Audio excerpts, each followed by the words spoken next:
സുഖകരമായ ഒരിടത്ത് ഇരിക്കുകയോ കിടക്കുകയോ ചെയ്യുക.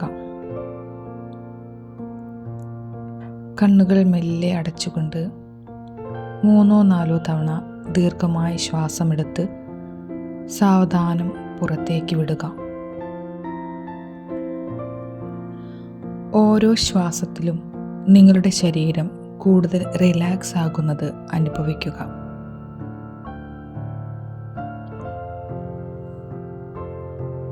നിങ്ങളുടെ മനസ്സിൻ്റെ ഉള്ളിൽ ഒരു ചെറിയ കുട്ടിയായി നിങ്ങളെ തന്നെ സങ്കല്പിക്കുക. സ്നേഹവും കരുതലും ആഗ്രഹിക്കുന്ന ആ കുട്ടി നിങ്ങളുടെ മുന്നിലുണ്ട്. മനസ്സിൽ ഇപ്രകാരം പറയുക: എൻ്റെ ഉള്ളിലെ കുഞ്ഞെ, നിനക്ക് ലഭിക്കാതെ പോയ ആ സ്നേഹവും സുരക്ഷയും ഞാൻ തിരിച്ചറിയുന്നു. നിന്റെ വേദനകൾ ഞാൻ കാണുന്നു. നിനക്ക് ലഭിക്കാത്ത ആ പരിഗണന ഇനി മുതൽ ഞാൻ നിനക്ക് നൽകും. നീ ഒറ്റയ്ക്കല്ല, ഞാൻ നിന്നോടൊപ്പമുണ്ട്.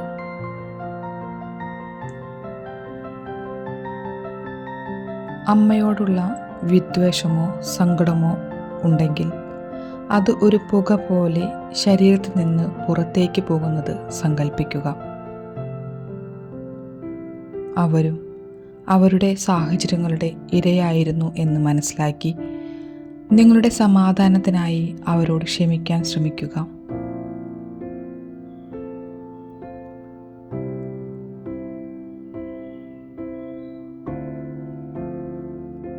അവരുടെ പ്രവൃത്തികൾ ശരിയാണ് എന്ന് ഇതിനർത്ഥമില്ല. മറിച്ച് നിങ്ങൾ ആ വേദനയിൽ നിന്ന് മോചിതനാകുന്നു. ഇപ്പോൾ നിങ്ങളുടെ അച്ഛൻ്റെ സാന്നിധ്യം മുന്നിൽ സങ്കല്പിക്കുക. സംരക്ഷണവും അംഗീകാരവും നയിക്കപ്പെടലും ആഗ്രഹിച്ച നിമിഷങ്ങൾ ഓർക്കുക. മനസ്സിൽ ഇപ്രകാരം പറയുക: അച്ഛാ, അങ്ങയിൽ നിന്ന് ഞാൻ പ്രതീക്ഷിച്ച അംഗീകാരത്തിനും പിന്തുണയ്ക്കും വേണ്ടി എൻ്റെ ഉള്ളിലെ കുട്ടി ഇന്നും കാത്തിരിക്കുന്നുണ്ട്. പക്ഷേ എൻ്റെ മൂല്യം നിശ്ചയിക്കുന്നത് മറ്റാരുമല്ല എന്ന് ഞാൻ ഇപ്പോൾ തിരിച്ചറിയുന്നു. എന്നെ തന്നെ അംഗീകരിക്കാനും നയിക്കാനും എനിക്ക് ശക്തിയുണ്ട്. ആ പഴയ മുറിവുകളെ ഞാൻ ഇന്ന് ഇവിടെ ഉപേക്ഷിക്കുന്നു. നിങ്ങളുടെ ഉള്ളിലെ ശക്തിയെ തൊട്ടുണർത്തുക. അച്ഛനിൽ നിന്ന് ലഭിക്കാത്ത ആത്മവിശ്വാസം പ്രപഞ്ചത്തിൽ നിന്ന് നിങ്ങൾക്ക് ലഭിക്കുന്നുണ്ടെന്ന് സങ്കല്പിക്കുക.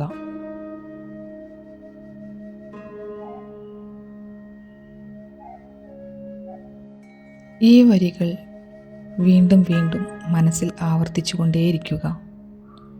ഞാൻ സ്നേഹിക്കപ്പെടാൻ യോഗ്യയാണ്. കഴിഞ്ഞുപോയ കാര്യങ്ങൾ എന്നെ തളർത്താൻ ഞാൻ അനുവദിക്കില്ല. എൻ്റെ മാതാപിതാക്കളുടെ മുറിവുകൾ എൻ്റെ ഉത്തരവാദിത്തമല്ല. എൻ്റെ രോഗശാന്തി എൻ്റെ മാത്രം ഉത്തരവാദിത്തമാണ്. നിങ്ങളുടെ ശ്രദ്ധ ശ്വാസത്തിലേക്ക് തിരികെ കൊണ്ടുവരിക. ചുറ്റുമുള്ള ശബ്ദങ്ങൾ ശ്രദ്ധിക്കുക. നിങ്ങളുടെ കൈവിരലുകളും കാൽവിരലുകളും സാവധാനം ചലിപ്പിക്കുക. നിങ്ങൾക്ക് തയ്യാറാണെന്ന് തോന്നുമ്പോൾ സാവധാനം കണ്ണുകൾ തുറക്കുക. ഈ മെഡിറ്റേഷൻ ചെയ്യുമ്പോൾ കരച്ചിലോ സങ്കടമോ വന്നാൽ അത് തടയരുത്. അത് നിങ്ങളുടെ ഉള്ളിലെ മുറിവുകൾ പുറത്തേക്ക് പോകുന്നതിൻ്റെ ലക്ഷണമാണ്. ആ വികാരങ്ങളെ പൂർണ്ണമായും അനുഭവിക്കുക.